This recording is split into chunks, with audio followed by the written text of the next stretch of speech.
আসসালামু আলাইকুম প্রিয় দর্শক, আরও একটি নতুন রেসিপি দেখার আমন্ত্রণ জানিয়ে আজকের ভিডিওটি শুরু করছি। আজকে তৈরি করব জিরা রাইস।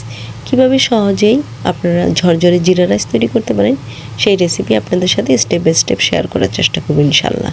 চলুন তাহলে মূল রেসিপিতে যাই। এখানে জিরা রাইস তৈরি করার জন্য আমি বাসমতি চাল নিয়ে নিয়েছি। এগুলোকে আমি এখন ঠান্ডা পানি দিয়ে খুব ভালো করে ওয়াশ করে নেব। একদম ঠান্ডা পানি দিয়ে রাইসটা ওয়াশ করতে হবে আলতো হাতে। একদম আলতো হাতে রাইসটা ওয়াশ করতে হবে যাতে করে একটা রাইসও ভেঙে না যায়। রাইস যদি ভেঙে যায় তাহলে কিন্তু ঝরঝরে জিরা রাইস তৈরি হবে না। হয়তো রাইসটা ভেঙে গেলে কি হয়, আপনার রাইসটা কিন্তু অনেকটাই স্টিকি হয়ে যাবে।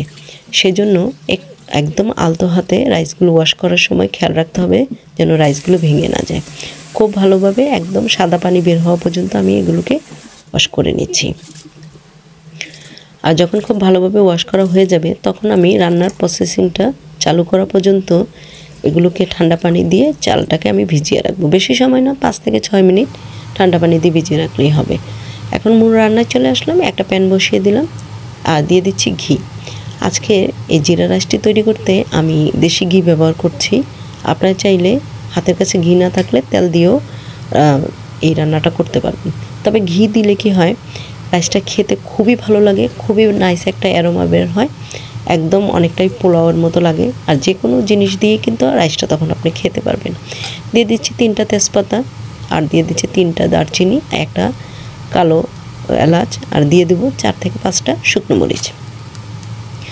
আর এখন দিব মূল ইনগ্রিডিয়েন্ট, যেটা হলো জিরা রাইস। জিরা রাইস তৈরি করতে জিরা তো অবশ্যই বেশি দিতে হবে। এখানে আমি 1 টেবিল স্পুন উঁচু করে জিরা দিয়ে দিলাম। আপনারা চাইলে জিরার পরিমাণ বাড়িয়ে এবং কমিয়েও দিতে পারেন, তবে জিরা বেশি দিলে কিন্তু জিরা রাইসটা খেতে ভালো লাগে। একটু ফ্রাই করে নিলাম। এখন পানি ঝরিয়ে রাখা রাইসটা এখন এটার সাথে দিয়ে খুব ভালোভাবে তেলের সাথে আমি ঘিটার সাথে রাইসটাকে ভেজে নেব। খুব ভালোভাবে ভাজতে হবে। যখন একদম দেখবেন রাইসটা ঝরঝরা হয়ে গিয়েছে তখনই এটার সাথে অন্যান্য ইনগ্রিডিয়েন্টসগুলো মিক্স করতে হবে। পোলাও রান্না করার সময় আমরা যেভাবে রাইসটা খুব ভালো করে ফ্রাই করে নিই, ঠিক জিরা রাইসটা রান্না করার সময় রাইসটাকে আরও ভালো করে ফ্রাই করতে হবে। খুব ভালোভাবে যখন ফ্রাই হয়ে যাবে তখন এটার সাথে আমি অ্যাড করে দিচ্ছি লবণ। লবণটা অবশ্যই যে যার পরিমাণ মতো ব্যবহার করার চেষ্টা করবেন। এখানে আমি পিঙ্ক সল্ট ব্যবহার করছি, আপনারা চাইলে সাদা সল্টটাও ব্যবহার করতে পারেন। এখন সল্টটাকে রাইসটার সাথে খুব ভালো করে মিক্স করে নেব। জিরা রাইস তৈরি করতে কিছু টিপস ফলো করলেই কিন্তু আপনার রাইসটা খুবই ঝরঝরে হবে। আমি যেভাবে আজকে জিরা রাইসটি রান্না করছি, আপনারা যদি এইভাবে আমার টিপসগুলো ফলো করেন তাহলে কিন্তু আপনার রাইসটাও একদম ঝরঝরে হবে। দিয়ে দিচ্ছি পানি। এখানে গরম পানি আমি ব্যবহার করেছি 1 লিটার থেকে একটু বেশি। পানিটা দিয়ে একদম, এখন কিন্তু চুলার তাপটা একদম হাই হিটে রাখতে হবে। এখন যে জিনিসটা দিচ্ছি সেটা দিলে জিরা রাইস অবশ্যই আপনার ঝরঝরে হবে, সেটা হলো লেমন জুস। আপনারা চাইলে একটা লেবুর অর্ধেকটা এখানে দিয়ে তারপরে এই জিরা রাইসটা রান্না করতে পারেন। এখন হাই হিটে লিডটা বন্ধ করে 5 মিনিট রান্না করব। যখন খুব ভালোভাবে বলক চলে আসবে তখন আমি লিডটাকে একটু আধো খোলা রেখে দেবো। এখন মিডিয়াম হিট করে দিচ্ছি চুলাটাকে। এইভাবে ঢাকনাটাকে আপনি যদি অর্ধেক বন্ধ অর্ধেক খোলা রেখে দেন তাহলে কিন্তু রাইসটার পানিটা অনেকটা শুকিয়ে আসবে আর রাইসটাও খুব ঝরঝরে হবে। দেখতেই পাচ্ছেন রাইসটা কিন্তু আমার অনেকটাই 80% হয়ে গেছে। এখন সাইড থেকে একটু উঠিয়ে দিচ্ছি হাতল দিয়ে।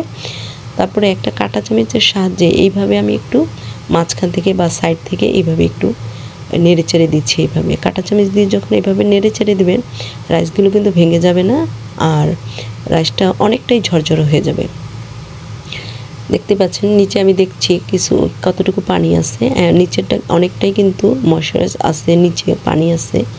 তো এখন পানিটাকে আমি আরও কিছু সময় চুলার উপরে রেখে শুকিয়ে নেব। তবে লিডটা একদম বন্ধ করে দেব, আধো খোলা আধো ঢাকা এভাবে রেখে দেব। অর্ধেকটা ঢেকে রাখবো, অর্ধেকটা খুলে রাখবো। এইভাবে লিডটা রেখে আমি এখন একদম স্লো গ্যাসে আরও 5 মিনিট রান্না করব। 5 মিনিট পর দেখতেই পাচ্ছেন রাইসগুলো কিন্তু হয়ে গিয়েছে। আর এখন একটা কাঁটা চামচ দিয়ে আমি আবার একটু নেড়ে চেড়ে দিচ্ছি যাতে করে রাইসগুলো একটার সাথে একটা লেগে না যায়, একদম ঝরঝরা হয়। এভাবে কাঁটা চামচ দিয়েই কিন্তু কাজটা করতে হবে। আর এখন আমি চুলাটা বন্ধ করে লিডটা একদম বন্ধ করে 5 মিনিট চুলার উপরে রেখে দেব। চুলাটা বন্ধ করেই কিন্তু 5 মিনিট লিডটা বন্ধ করে চুলার উপরেই রেখে দিতে হবে পাতিলটা। এখন দেখতেই পাচ্ছেন এই যে চামিচ দিয়ে আমি যখন নিচ্ছি রাইসগুলো কতটা ঝরঝরা হয়েছে। কাঁটা চামিচ দিয়ে এইভাবে করলেই কিন্তু রাইসটা এইভাবে ঝরঝরা হবে। আর যদি আপনি লেবুর রসটা ব্যবহার করেন তাহলে লেবুর রস কিন্তু খুব বেশি ব্যবহার করা যাবে না, একটা লেবুর অর্ধেকটা দিলেই হবে। একদম রাইসগুলো এরকম ঝরঝরা হবে। যদি আজকের আমার এই ভিডিওটা আপনাদের ভালো লেগে থাকে অবশ্যই একটি লাইক করবেন, কমেন্টস করে জানাবেন কেমন লাগলো। ইনশাল্লাহ দেখা হবে নতুন কোনো ভিডিওতে। আর আমার চ্যানেলে নতুন হয়ে থাকলে চ্যানেলটি সাবস্ক্রাইব করার অনুরোধ রইল। আল্লাহ হাফেজ।